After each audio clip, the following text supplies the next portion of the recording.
DBS community, welcome back to another Dragon Ball Super video here with Kyle Chris, and today I'm going to be bringing you guys another deck profile video. This time we're going to be doing set 9 Jiren. I wanted to mess around with Jiren a little bit. I do feel Jiren has some very interesting characteristics in the current meta because of his ability to basically stop any form of aggro. It is very difficult to kill this leader as long as you have a Universe 11 on board. As you guys will see in the deck, it is extremely difficult to kill him. So before we get into that, make sure you guys like and subscribe. Let me know what you guys think of the video. I'm trying out some new things with some of these videos, so you'll see some different graphics and different things going on. I'm trying to see what I like and what kind of works, and just also what you guys like as well. So like as I said before, like, subscribe, hit the bell for all the notifications. Let me know if there's any certain leaders you want me to work on in the future, and help me get to 1,000 subs. We're getting there. We're at I think at this video, I think we're 240 short. So we're getting closer to 1,000. Once I hit 1,000, once we get closer, I'm thinking about doing some form of giveaway. I just don't know what it would be yet. So we will find out once we get there, or once we get a little bit closer. So stay tuned, and we'll get right into the deck video. Okay, and I'm back. So today we're going to be doing as I said, a Jiren deck profile here.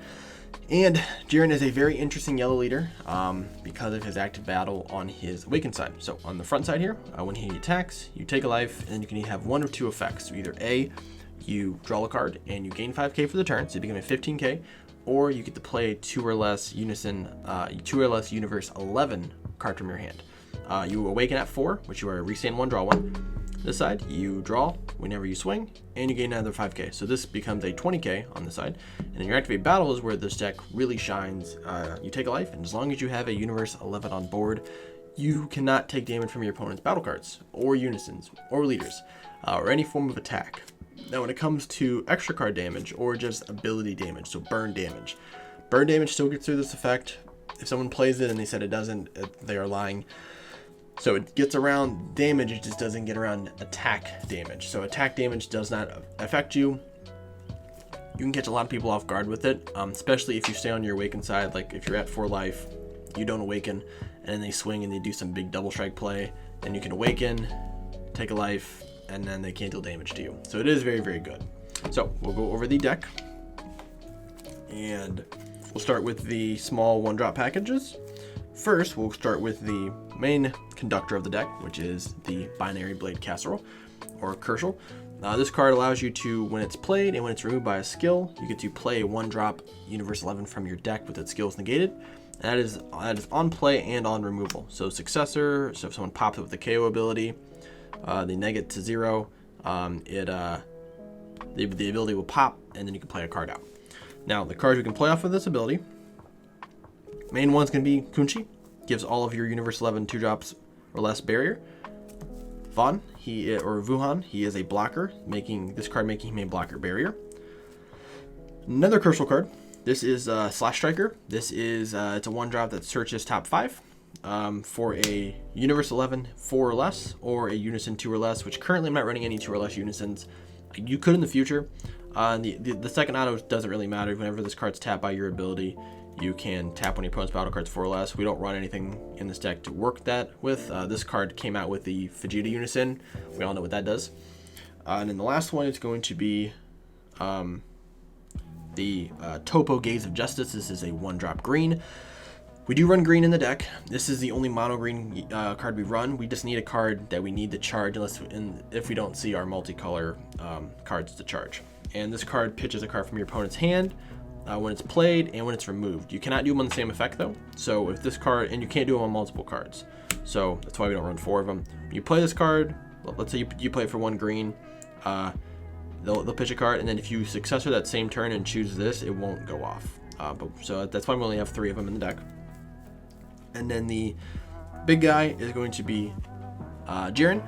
Jiren allows you to play 2 1-drops from your deck with different names, or 2 1-drops from your drop area with different names, with their skills negated for the turn. So he's basically a double version of this, but instead of going for the deck, this goes for the drop area. So both of these cards allow you to search out all of these 1-drops from your drop and your deck and play them out. So that's why they work very, very well together. We run 4 of them. You shouldn't run any less if you're running the small Universe 11 package with all the small guys. just because it's just a free play. You can use Crucial on the same turn. So if you use Crucial, play out one of these guys, and then you can pop him from your hand, and then play out 2 more guys. You can play another Kunchi and a blocker or whatever, and it just gives you so much value off of it. Next is going to be the check lands for Anilaza. Preferably turn 1 you want to see this. If not, if you have another multicolor in your hand as well, you can charge that, and then turn 2 you can charge this, so it comes in active mode since it will not have energy exhaust. That's basically it. You're not going to play this card out. The activate battle is not very good. It's not very good at all, but it is there as an option. The activate battle, I believe you pitch a card and you can choose a card in your opponent's hand and put it in the drop area. It's not super good.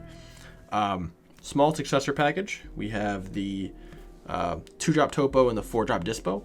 So Topo comes out. It is a 2-drop. When it hits the board, its energy is increased by 2, so it becomes a 4-drop.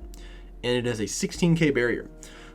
So what's nice is you can play this off of your leader ability, and then you can pressure Unison. You pressure most battle cards with a 16k barrier. From there, you can tap 1 yellow to Successor the Dispo on top of it. Dispo is a 4-drop, so it needs 4 energy, which is why Topo is perfect for it, because Topo is a 4 cost once it hits the board. And when Dispo comes into play and when it's removed by a skill, as long as your leader is at Universe 11, you draw a card.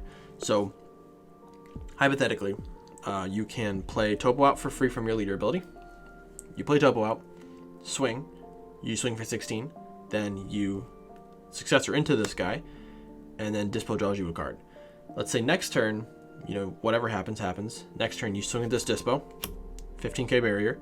Then you can Successor into that Dispo from this Dispo, and then you trigger 2 effects. You trigger this effect from leaving, which draws you a card, and then you trigger this effect from entering battle, which will then draw you a card. It's not once per turn.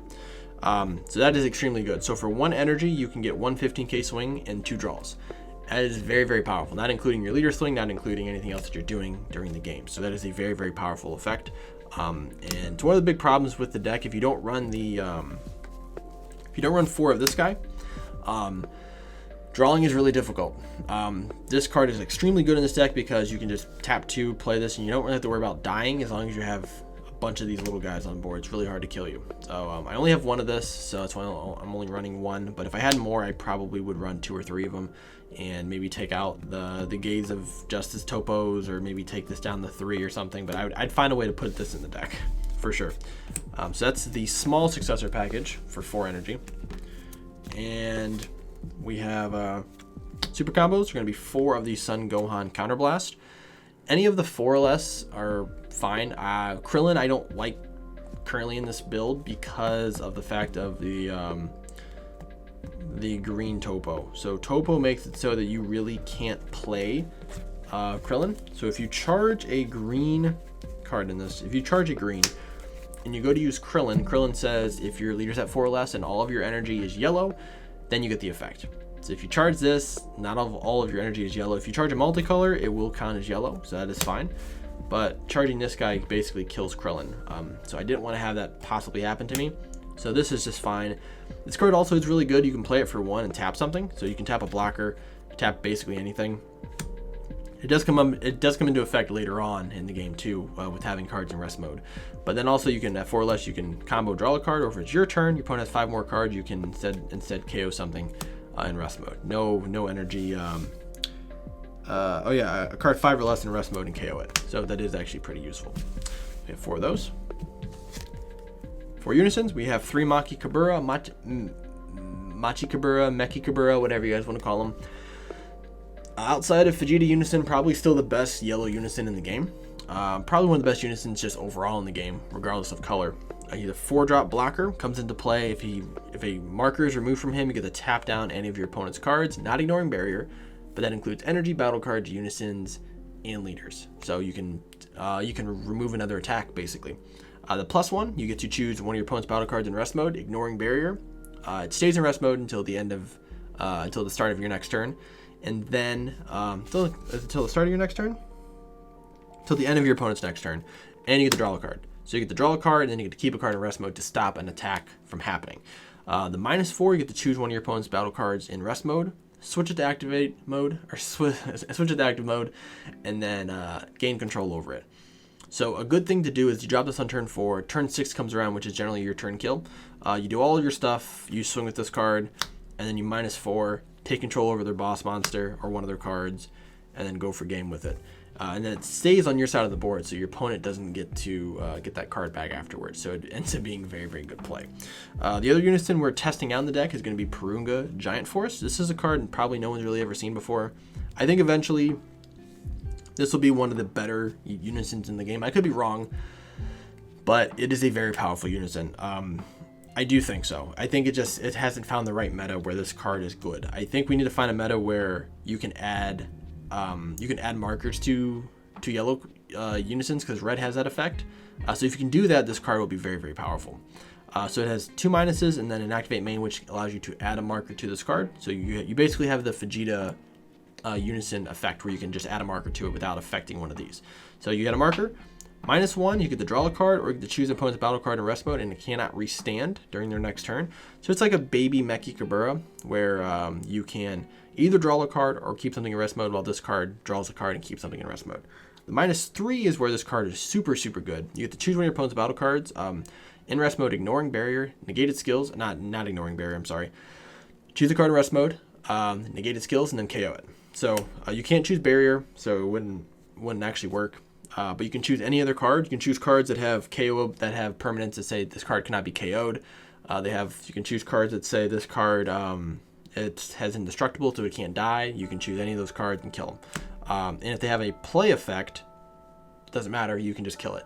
If it has like an auto of when this card dies, you will negate those skills, so they will never get that ability. It cannot attack, which is one of the problems with it. My advice for anyone who's going to play this Unison is to play this on turn 2. Turn 2 is probably the best play for this, because you can add a marker to it, and then it goes up to 3, and then you can -1 and draw a card to keep something in rest mode, or you can just plus up to 3 and then minus it and then kill something. So that's kind of what it's there for. It's not really there for the draw power per se, because we have Meki, so that's what we're going to be using later on in the game anyways.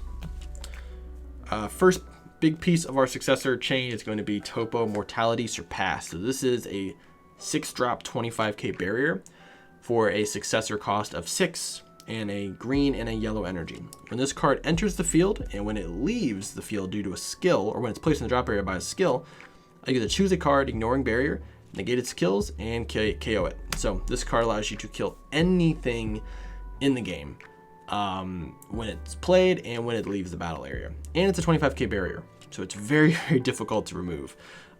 This is another card that you can loop. So let's say you have one of these on board.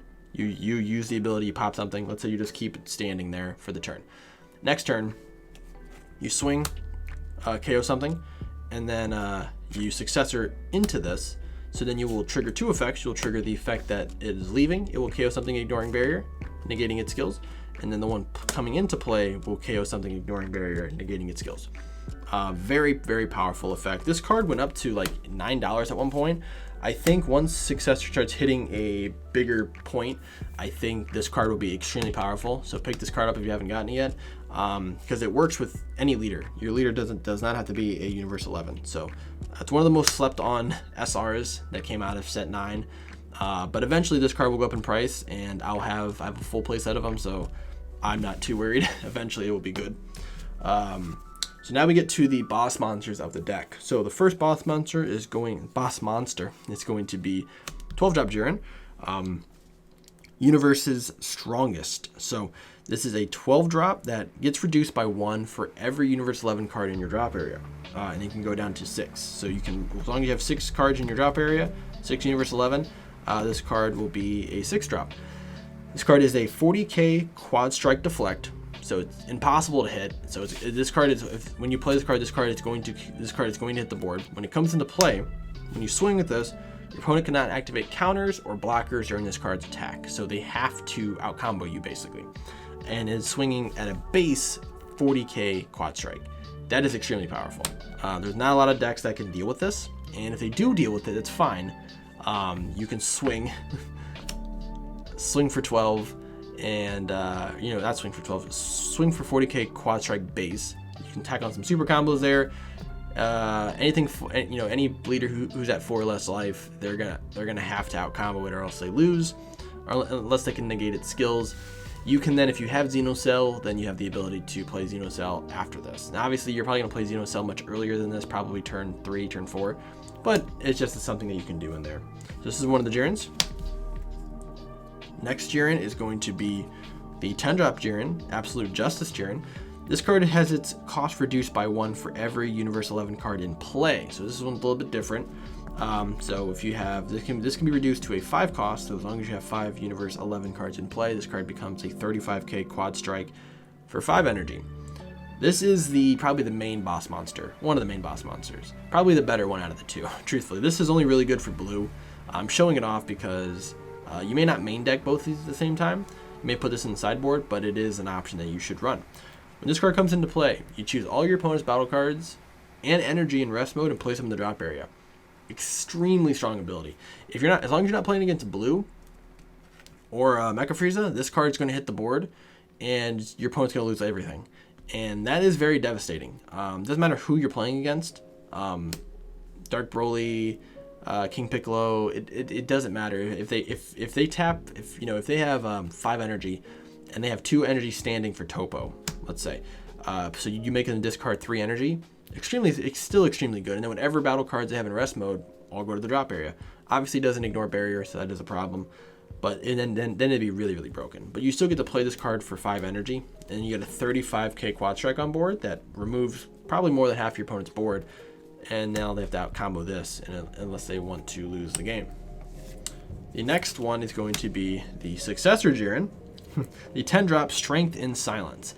So you really only need one of these, 2 preferably if you want to take this guy out. He is a Successor for 10 energy, and he is a for 10 energy cost. But to play him for Successor, it is 5 energy. So 2 green, 2 yellow, and then 1 of any color.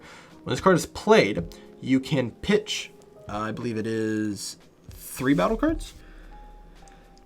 You choose 3 Universe 11 cards in your hand or your battle area and place them in the drop area. When you play this card is not affected by your opponent's skills until the start of your next main phase. So I believe this card would hit the board, and because it's being played, when this card hits the board, I mean, it could still be counterplayed, I feel. But I believe when this card is played, if you pitch all those cards and you swing, your opponent can't negate this attack, or it's just not affected by skills. So in the yellow match, if they try to use the Vegeta's Final Flash, this card's not affected by it, so they can't negate its skills. It's pretty good. It's a pretty good ability. They can't put this card in rest mode. They can't do anything. It's just going to swing, and it's 40k, and it's quad strike, and the card looks amazing as well. So that's the Jirens. We run 1 Fu, just in case, because Fu is just another really, really good boss monster. I didn't put Supreme Kai in this deck. You can run Supreme Kai. Truthfully, if you have Xenocell, this would be the perfect Xenocell deck, which is why I'm not really playing this deck in any tournaments, because I don't own Xenocell. If I can borrow it from somebody, which I have someone I could probably borrow it from, I'd play it, because it'd be really good. I'd probably take this out and then basically run Xenocell in place of this, or take this out, keep this in, and then run Xenocell in place of that. It's one of the two. But these are the 3-headed Jiren dragons that you have, and then you also have your Fu as well. Now, before I get off this video, I will show you guys a fun little tech that I've been working on with the Jiren deck that would supply out a few cards here. So instead of running the Gohans, you would run the 4 Jiros here, which is actually helpful in the sense you can put your Universe 11 small guys in the drop area, and then you can use your Jiren to then play them out. So it allows you to just search them out if you're not able to find them. And the arrival target that we run is going to be Jiren Alien Power. So this is a card that came out of set 10. Saw no play, still hasn't seen any play, but it is a 25k blocker for 2 energy for arrival, and as an activate main, if your leader is a Universe 11, you can activate this ability. This card becomes a 9-drop until the start of your next turn. No, just for the turn. So this becomes a 9-drop for the turn. And if you're playing a very defensive deck where you're just not really swinging at your opponent's leader, or if they're still above 4 life, you can Successor into this guy. And this card is extremely powerful. So Super 17 Hellstorm Unleashed. This card comes in for 3 Successor energy for a cost of 9, which he would be able to fulfill by himself. Comes in, your opponent crits down to 4 life, and then when this card swings, you get to tap 2 cards and draw a card, and it is a 30k crit. So this is a fun little tech that you can play in exchange of some of the cards that I put in this deck. But it is a very interesting archetype. I want to see just a little more Universe 11 support, something that maybe that I can Successor in for 9 energy for.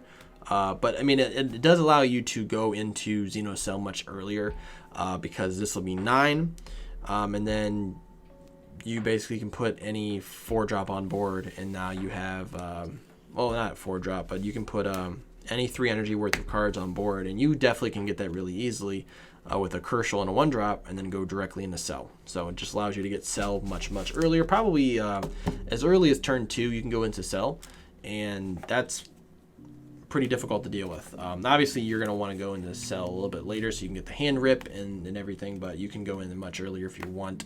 But yeah. Now that will do it for the deck profile here. Here is a list of the cards that you guys can stop the video, take an idea of the ratios, and see the cards in their entirety. That way you guys don't have to cycle back through the video and get an idea of all the different cards in there. So make sure you guys like and subscribe, like I said. Hopefully you guys like this new style of video. Like I said, I'll keep adding new things to them, and hopefully we keep putting out good content for you guys. So thank you guys for watching again, and I'll see you guys in the next video.